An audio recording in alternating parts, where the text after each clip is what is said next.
Siempre va a salir este tema de la selección argentina del año 2002 de Bielsa. ¿Qué fue lo que pasó? ¿El mayor fracaso de la selección a lo largo de la historia de los mundiales? En primer lugar voy a hablar de la decepción, porque no hay otra forma de decirlo. Decepcionante lo que fue la selección argentina. Llega el turno de arrancar las eliminatorias, tan deseadas por todos, para ir a jugar el Mundial 2002 de Corea-Japón. Bueno, acá por ejemplo vemos un poco la tabla, que en esta edición es que habíamos roto el récord de mayor cantidad de puntos en eliminatorias sudamericanas con 43 puntos, y también fue el equipo más goleador de la historia en la competición con 42 goles. Y si miramos un poco más el cuadro, vemos también que perdimos un solo partido, que fue contra Brasil de visitante, y teníamos 42 goles a favor, 15 en contra, nada, y nos hacía una diferencia de 27 goles. El segundo en esta ecuación fue Ecuador con 31 puntos, o sea, al segundo le sacamos 12 puntos de ventaja. Más adelante vamos a tocar el juego en especial de la Argentina y cómo le gustaba jugar a Marcelo Bielsa, pero realmente acá hablo de decepción. ¿Por qué digo esto? Porque la vara fue tan alta que le pusimos a esa selección, con la cantidad de jugadores que venían. Marcelo Bielsa, que venía a ser, justamente por esto de las eliminatorias tan buenas que habíamos hecho, venía a ser uno de los mejores técnicos. O sea, para que se den una idea, cerraba por todos lados que Argentina por lo menos iba a ser candidato. Y obviamente los argentinos, como siempre, aspiramos a más y nos creemos más, campeones del mundo. Todos dijimos lo mismo.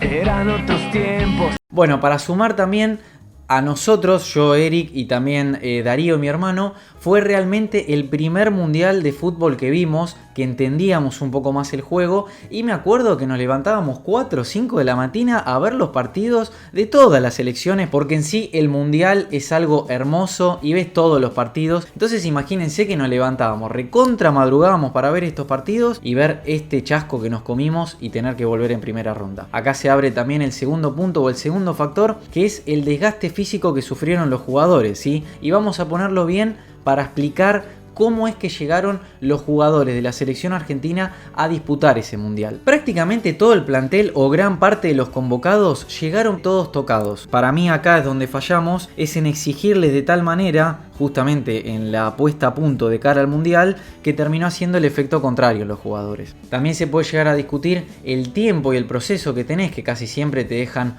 un mes, mes y medio antes para hacer la puesta a punto antes de entrar al mundial, y querer hacer todo acelerado y seguir con esa agresividad de juego que estábamos acostumbrados de ver en la selección argentina, terminás chocando la Ferrari. Vamos a repasar algunos nombres, ¿sí?, de los más importantes y destacados que estaban realmente tocados. El caso de Roberto Ayala, por ejemplo, que él se lesionó saliendo a precalentar en el primer partido contra Nigeria. ¿Qué te pasó en ese mundial que no jugaste ni un partido? Fue la competencia que en mejores condiciones físicas llegué. Fue en la entrada en calor que sentí una molestia en el isquiotibial, y en un alargue, pero sin llegar al 100%, sentí esa molestia y bueno. Simeone venía, por ejemplo, de una lesión de la rodilla, entonces tenía poco ritmo de juego. Verón también llegaba tocado. Crespo y Batistuta, que habían sido baluartes de la delantera argentina. Después, por ejemplo, el caso de Sorín y tantos otros jugadores que podemos nombrar, que prácticamente llegaron todos o tocados o todos directamente rotos. Que justamente la estrategia o la idea que tenía Marcelo Bielsa era de tener un equipo súper vertical, con dinamismo, tener la tenencia de la pelota también, le gustaba mucho tener la pelota. Y como dije, era un equipo súper vertical que buscaba siempre agresividad y corrían todos en ese equipo. Si a vos entonces te falta eso que tuviste a lo largo de las eliminatorias, con esa idea y ese sistema de juego, que es la intensidad, ¿cómo lo plasmás en el mundial? Terminan teniendo fatiga o, por ejemplo, falta de ritmo. Es imposible tener un equipo intenso, o por lo menos tener tu idea de juego. Entonces, al carecer de esto, justamente acá entra el tercer factor y el tercer ítem, que es la idea de juego o directamente el juego. ¿Qué es lo que se le puede llegar a reprochar a Marcelo Bielsa de no tener a lo mejor un plan B o otra alternativa de juego para utilizar en el mundial, teniendo justamente esto que le estaba pasando? En la Argentina el que pierde hasta que vuelve a ganar o hasta que lo destruyamos no existe más. Ya está. Pero no, pero denle ese mensaje a la gente, a los que necesitan mensaje, a los ignorantes, díganle, mira acá, el que pierde es un inútil porque así está planteado. El juego de la selección argentina pasaba todo por las bandas. La gran mayoría de jugadas terminaban en un centro, ¿sí?, a los delanteros o los internos o por ejemplo los laterales que se aproximaban y llegaban hacia el área. El problema justamente del Mundial, después repasando y viendo todos los partidos, a la Argentina para mí le faltó terminar de ser profundo, ¿sí?, hasta el final.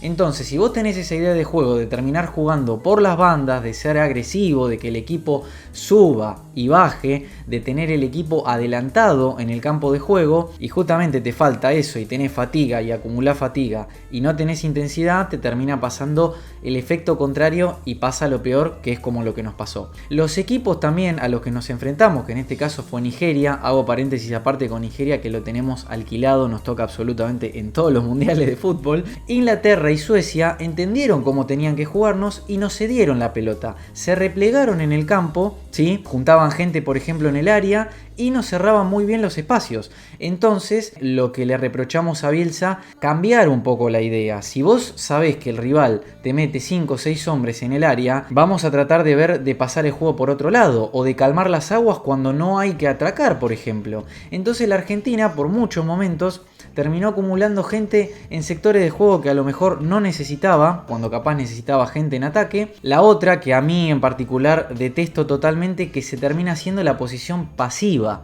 ¿sí?, que es el juego horizontal, bascular la pelota de un lado a otro, pero solamente horizontal, y no ser punzantes y agresivos a la hora y en la manera que lo tenemos que hacer. Los rivales entonces salían de contra, y ojo, aclarando todo esto, también quiero decir que la Argentina llegó muchísimas veces por medio de la vía aérea, por medio de centros, por medio de pelota parada o también por juego, porque teníamos equipo para hacerlo, muy buena pegada en muchísimos jugadores, pero también la otra que nos faltó a mi gusto, que este es un poco de, entre comillas, factor suerte y también de estar ahí a la hora de estar, es la falta de efectividad. La Argentina tiró arriba de 90 centros en esos partidos y terminó ejecutando entre 20 y 30.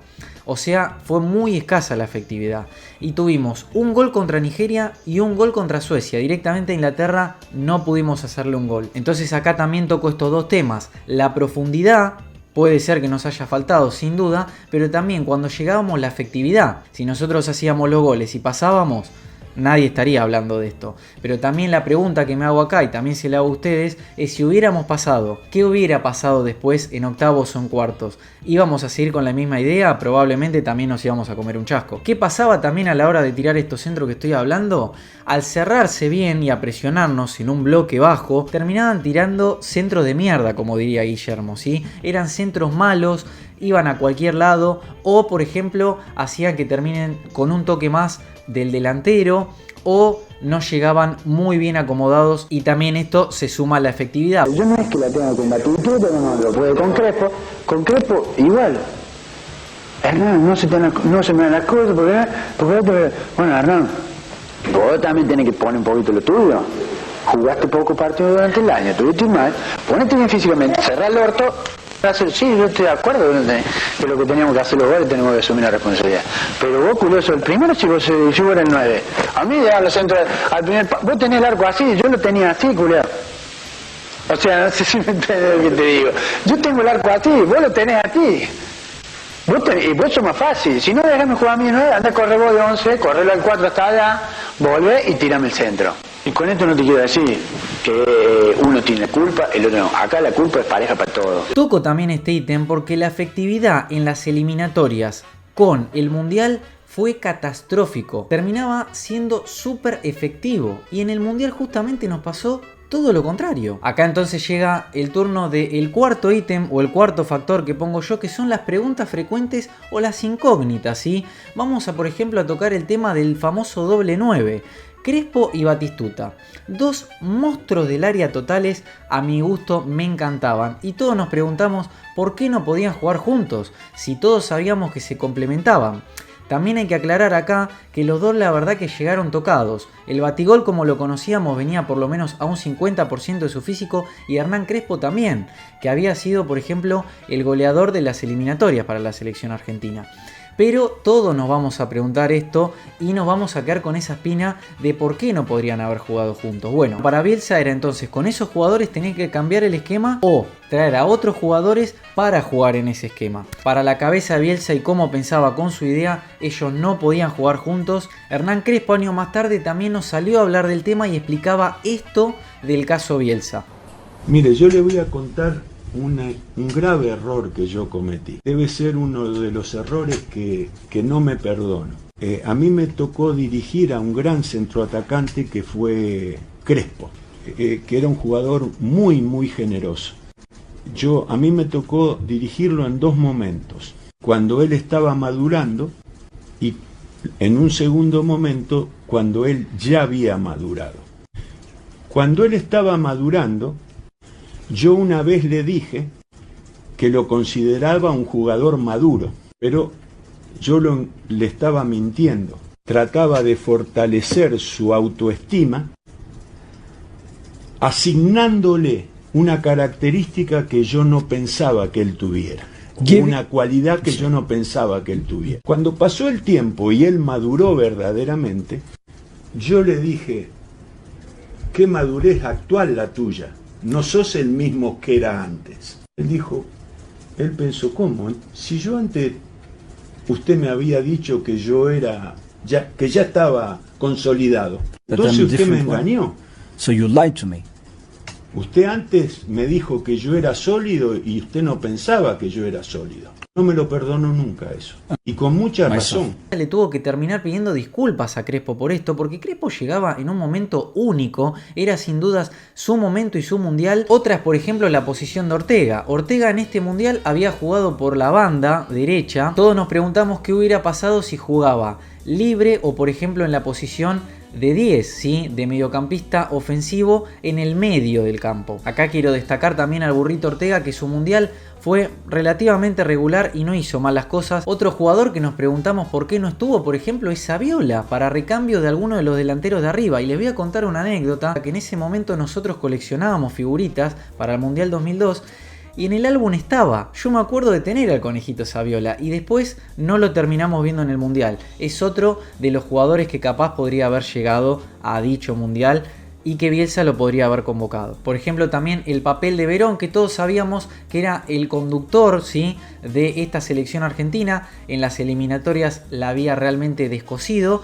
y esperábamos muchísimo más de él en el Mundial. Tenemos que destacar también, por ejemplo, que él llegó tocado y no fue de los peores tampoco, ¿sí? Yo creo que hubo niveles mucho más bajos en la selección argentina, pero como repito, Verón era la columna vertebral de este equipo. Entonces acá entra esta pregunta que todos nos hacemos: ¿por qué, por ejemplo, no convocó a otro conductor que podría haber estado, que era Juan Román Riquelme, que venía en su prime, como decimos, venía de salir multicampeón con Boca, de haberle ganado la Intercontinental al Real Madrid y también ser bicampeón, por ejemplo, en la Copa Libertadores? Yo creo que hubiese estado bien que hubiera convocado como un segundo conductor o como un reemplazante natural de la Brujita Verón en ese momento a Juan Román Riquelme. También hay que destacar que estaba el Payaso Aimar, que podía llegar a hacer esa función y que también había cumplido varios partidos en las eliminatorias con la selección argentina. Ahora, tocado todos estos temas, también quiero aclarar que con el diario del lunes es muy fácil hablar, ¿sí? Porque cuando llega un fracaso o una derrota, siempre se nos llena el culo de preguntas. ¿Qué hubiese pasado si convocabas a tal? ¿Qué hubiese pasado si cambiabas el esquema? ¿Si hubieras cambiado la forma de jugar? Pero es una realidad. Siempre que no llega un resultado, le encontramos el famoso pelo al huevo. Por eso es que también destaco este factor de poner estas preguntas frecuentes que nos hacemos todos los futboleros y nosotros viéndolo una vez más después de tanto tiempo. En líneas generales, para terminar y resumir este video, la decepción es esa: la vara tan alta. Un Dream Team realmente había hecho Bielsa, que después terminó en un chasco total. Nos volvimos pronto. Ahora, como siempre les digo yo, amigas y amigos del fútbol, quiero que me dejen abajo sus comentarios qué piensan del tema. Recuerden, amigos, que yo soy Eric Z y los dejo acá con más videos de Habemos Fútbol para que se queden en el canal. Nos vemos la próxima, gente. Chao.